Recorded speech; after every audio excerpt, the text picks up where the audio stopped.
training program. Anatomy. Module 1. Anatomy and Physiology of the Eye. Introduction. Welcome to Alcan's Surgical Anatomy, Physiology and Optics training program. This module, Anatomy and Physiology of the Eye, reviews the anatomy and physiology of key components of the eye. Learning objectives. After completing this module, you should be able to define and describe the major anatomical regions of the eye, describe the role of the iris in controlling light entering the eye, describe the role of the ciliary body and the lens in accommodation, define anterior and posterior segments and chambers of the eye, describe the extraocular musculature and accessory structures of the eye. Orientation. Terminology.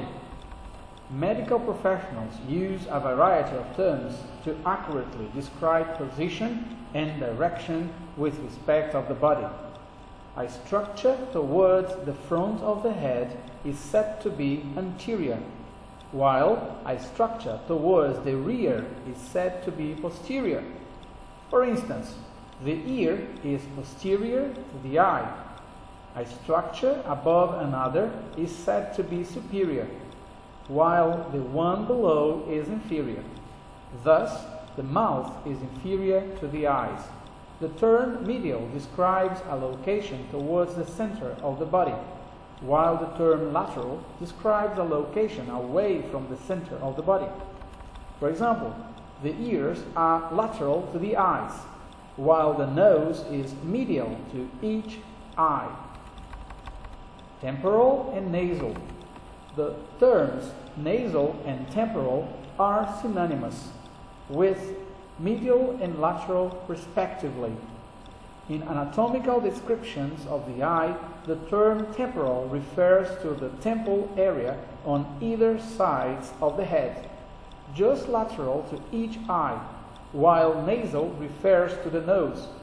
The great advantage of these terms is that they very accurately describe the location of one structure of the body relative to another and do not change, even when a patient's position may change.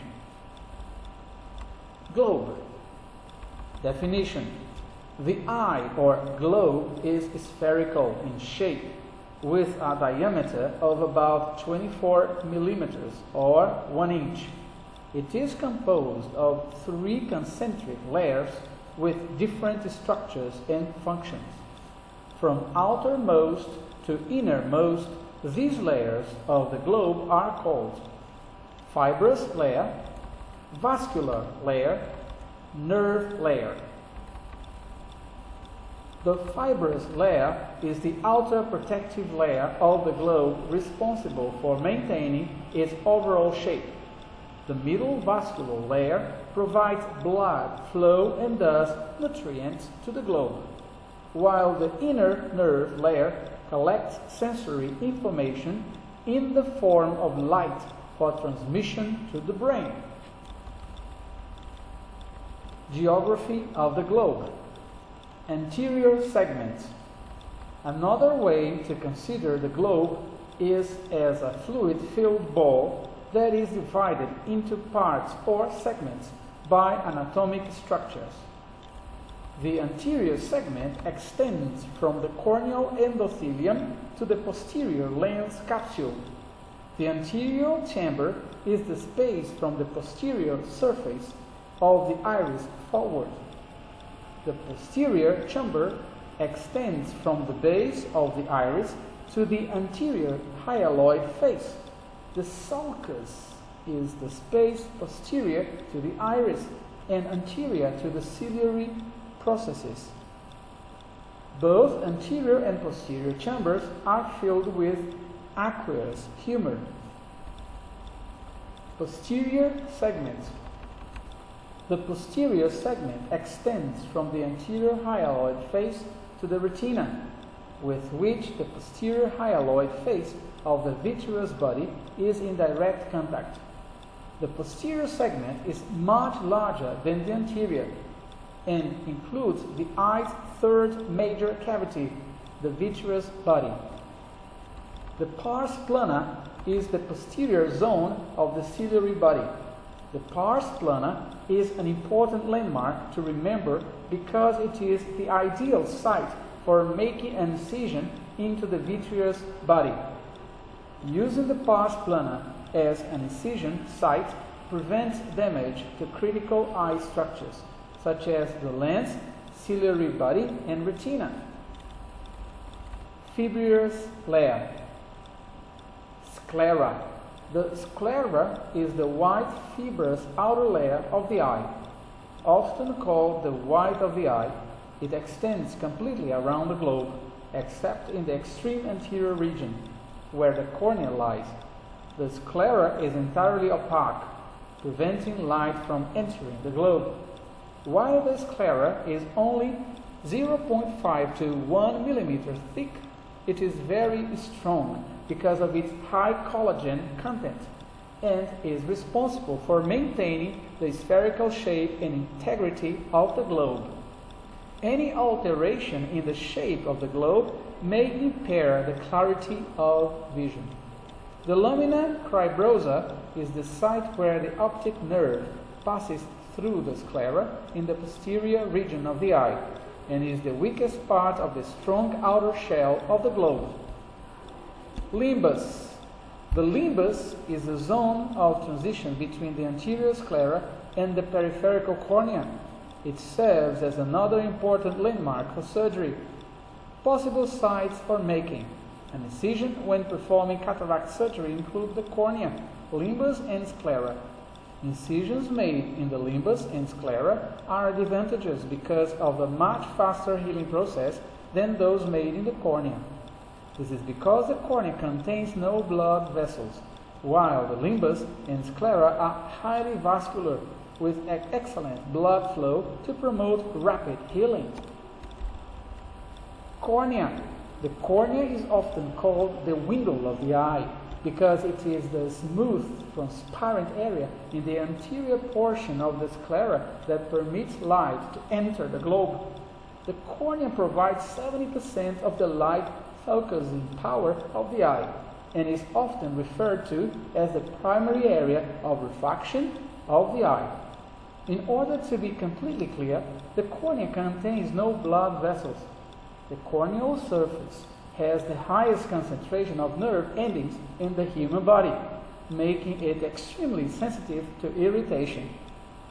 The stimulation of these nerve endings not only causes pain, but also reflex tearing to wash away irritants such as dirt or dirt. 5 layers of the cornea. Anatomically, the cornea is composed of 5 distinct layers, which are from anterior to posterior, the corneal epithelium, Bowman's membrane, stroma, the Descemet's membrane, and the corneal endothelium. The corneal epithelium regenerates or replaces itself every 3 to 5 days. Superficial cells are shed into the tear film and replaced by newly formed cells. As a result of its excellent ability to regenerate, corneal epithelium tends not to scar under normal physiologic conditions. The next layer is Bowman's membrane, which serves as an important landmark for surgeons when performing procedures to correct errors of refraction. Layers of the cornea. The third layer of the cornea is called the stroma. The stroma accounts for 90% of the cornea's thickness and is composed of optically clear fibroblasts and collagen fiber. The stroma is the location where the corneal edema or swelling occurs after cataract surgery or trauma. The Descemet's membrane is the 4th layer of the cornea. The stripping or removal of the Descemet's membrane from the stromal layer during surgery by the insertion of a surgical instrument may result in corneal edema or injury to the vulnerable 5th layer, the corneal endothelium. Corneal endothelium. surgical hotspot.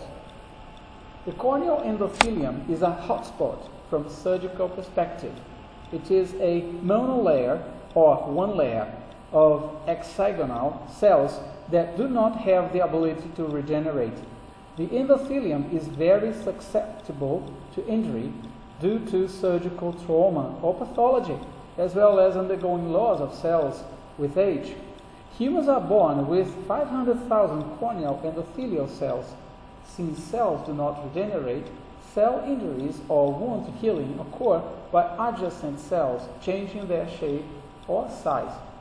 Endothelial cells change their shape in a process known as pleomorphism and change their size in a process known as polymegathism. The importance of these healing processes will be discussed in the next frame.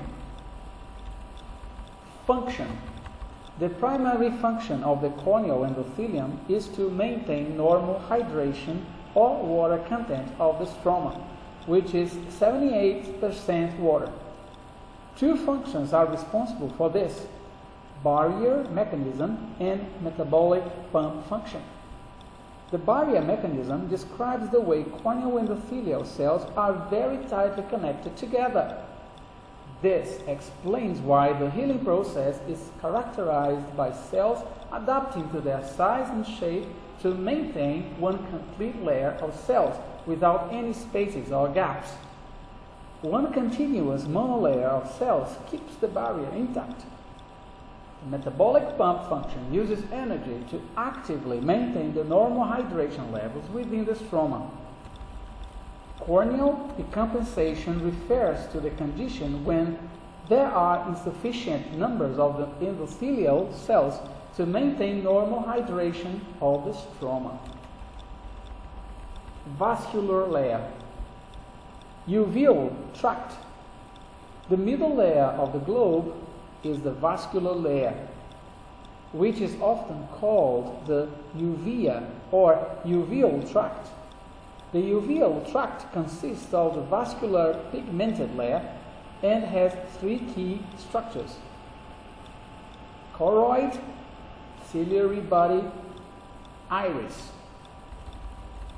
Each of these structures has differentiated and evolved to perform highly specialized functions that will be described in the next several frames. Uveal tract. Choroid. The choroid is the posterior portion of the uveal tract. It is the vascular system that provides 90% of the globe's blood supply. The choroid has the highest blood flow rate of any tissue in the body. Because of this very high blood flow, oxygen levels are almost identical here in arterial and venous blood, while in most parts of the body, venous blood has much lower levels of oxygen. This very high level of oxygen promotes a high rate of free radical formation, which can damage tissue. The eye has developed protective mechanisms against this. The choroid also plays a role in maintaining the proper temperature of the eye. Ciliary body. The ciliary body is the middle portion or segment of the uveal tract and performs several highly specialized functions. The ciliary body has three very distinct parts: ciliary muscles, zonular fibers, ciliary processes. The ciliary muscles are smooth muscles that are responsible for altering the shape of the lens for adjusting and focusing vision. The lens is suspended from the ciliary muscle by the zonular fiber, which are gossamer-like suspensory filaments. Zonular fiber attach on one end to the ciliary muscles and on the other to the equator of the lens. Ciliary processes. The ciliary processes are 60 to 80 finger-like projections from the ciliary muscles that are responsible for producing aqueous humor. The pars plana, an area of the ciliary body, is a thin layer of ciliary muscle or blood vessels about 4 millimeters wide. It occupies the area between the ciliary processes and the ora serrata. Iris. The iris is the anterior portion of an uveal tract. It is a pigmented muscular diaphragm that controls the amount of light entering the globe by changing the diameter of the aperture or opening of the iris, known as the pupil. The size of the pupil is controlled by two sets of smooth muscles called sphincter muscles and dilator muscles. In bright lighting conditions, the sphincter muscle contracts while the dilator muscle relaxes, making the diameter of the pupil smaller. In dim light, the opposite occurs, making the diameter of the pupil larger. A larger diameter pupil permits more light to enter the globe. The size of the pupil is also influenced by the distance or location of objects being viewed relative to the globe. Vascular layer. Lens.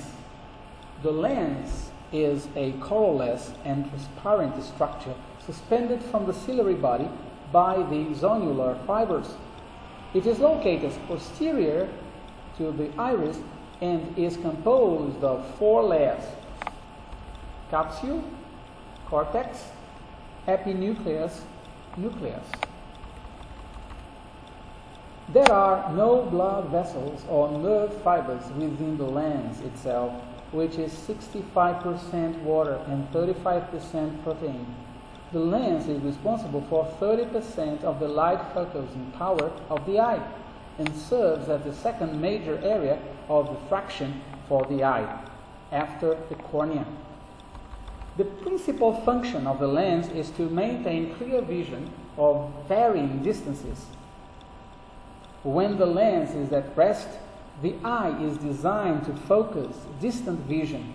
In order to provide focused near vision, the lens actually changes in shape and becomes more rounded on its anterior surface in a process called accommodation. 2 changes occur in the lens during the normal aging process. The lens loses its ability to effectively accommodate and also undergoes a loss of clarity and transparency. Presbyopia is the condition resulting from a decreased ability to accommodate with age, while the term cataract describes any opacity or loss of clarity of the lens. Nerve layer. Retina. The retina is the neurosensory layer, covering the posterior 2/3 of the globe.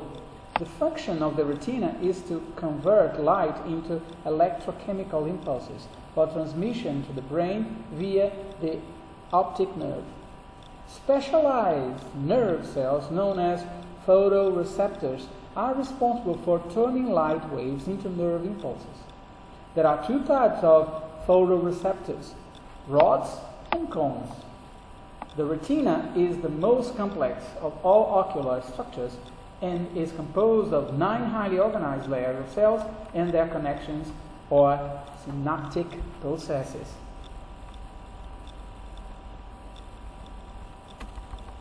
Retinal pigment epithelium, RPE.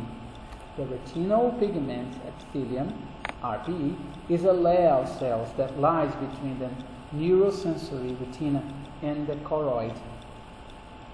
Bruch's membrane is another supporting structure that lies between the RPE cells and the choroid. The RPE has several very important physiologic functions. It provides vital support and nourishment to maintain the neurosensory retina. The RPE maintains the attachment of the retina to the choroid and also ensures the proper hydration level of the neurosensory retina.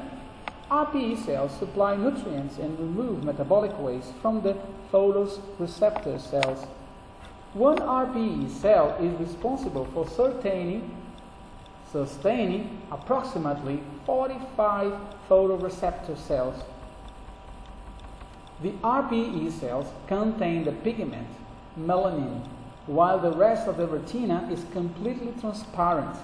The melanin is important because it absorbs scattered light within the globe, which would interfere with clear vision. Certain disease states cause the death of RPE cells, since each RPE cell is responsible for metabolically supporting 45 photoreceptor cells, and the end results in the death of certain populations or regions of photoreceptor cells, which is known as geographic atrophy of the retina. Loss of photoreceptor cells causes loss of vision for patients. Central retina regions. Geographically, the retina has several very distinct areas. The central retina accounts for only 5 to 10% of the total retinal surface area. It is arranged like a bullseye and contains several design areas. The macula lutea, or macula lutea, which is Latin for tiny yellow spot, is an area 6 millimeters in diameter with the highest visual acuity of the retina. The central retina contains 6 million cone cells, the photoreceptors responsible for visual acuity and color vision. The fovea centralis is an area of 1.5 millimeters in diameter, located in the center of the macula lutea. The center of the bullseyes is the alveolar, which is found with the fovea centralis for a diameter of 0.35 millimeters and is composed primarily of very densely packed cones. Optic fundus. Overview. The posterior portion of the retina is commonly called the optic fundus.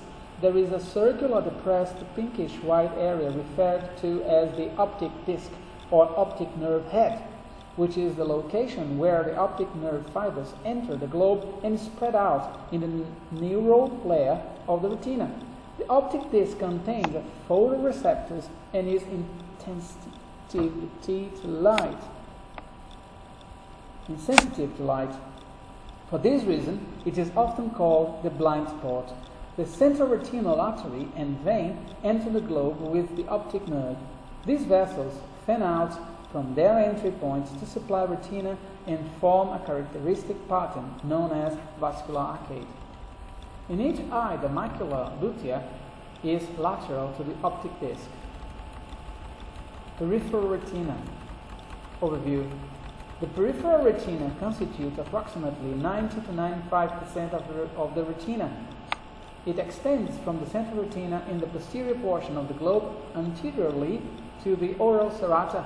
The oral serrata is a junction of the retina and the ciliary body. The majority of the photoreceptors in the peripheral retina are rod cells. The peripheral retina contains roughly 130 million rods, which are responsible for peripheral vision and low light or night vision. This complements the role of the cones in the central retina, which are responsible for high visual acuity and color vision. However, rods are capable of seeing in blue light. Aqueous humor. Location and function. The aqueous humor is the optically clear fluid that fills the anterior portion of the globe. It is responsible for maintaining the spherical shape of the globe by maintaining intraocular pressure, IOP, in a normal range of 12 to 20 millimeters Hg. Non-vascularized areas of the globe, such as the cornea and lens, depend upon the aqueous humor for supplying nutrients and removing metabolic waste products. Composition. Aqueous humor is produced by the non-pigmented epithelium of the ciliary processes at a rate of 2 microliters per minute. Under healthy normal conditions, aqueous humor is completely replaced every 4 hours. However, following cataract surgery, a minimum of 8 hours are needed. This change affects the vital supply of nutrients to non-vascularized structures of the eye. Aqueous humor contains 5 major components to sustain cellular function: Sodium bicarbonate maintains the proper pH of the environment, while dextrose provides energy for metabolic needs. Calcium is present to maintain tight apical junctions of the corneal endothelial cells. Glutathione and vitamin C, ascorbate, are also present to scavenge free radicals. Flow. Aqueous humor is produced by the ciliary processes in the posterior chamber and flows between the lens and the iris, passing through the pupil into the anterior chamber. It exits the globe via the trabecular meshwork at the anterior chamber angle, which is found between the cornea and the iris. From the trabecular meshwork, the aqueous humor flows into the canal of Schlemm and is eventually returned to the body's venous system. The production and flow of aqueous humor is vital to the structure and functioning of the eye. The fine balance of aqueous humor production and outflow is disrupted in the eye disease, glaucoma. Vitreous body structure. The vitreous body is clear, colorless, gel-like substance located posterior to the lens. In the posterior 2/3 of the globe, it is composed of 1% collagen and sodium hyaluronate and 99% water. The anterior boundary of the vitreous body is the anterior hyaloid face, which touches the posterior capsule of the lens, while the posterior hyaloid face forms its posterior boundary and is in contact with the retina. The vitreous body is not free-flowing like the aqueous humor and has no anatomic attachment sites. One of these sites is the vitreous face, which is 3 to 4 millimeters wide band that overlies the ora serrata. The optic nerve head, macula lutea, and vascular arcade are also sites of attachment. Function. The vitreous body's major functions are to hold the retina in place, maintain the integrity and shape of the globe, absorb shock due to movement, and to give support for the lens posteriorly. It contracts the aqueous humor. The vitreous body is not continuously replaced. The vitreous body becomes more fluid with age in a process known as syneresis. Syneresis results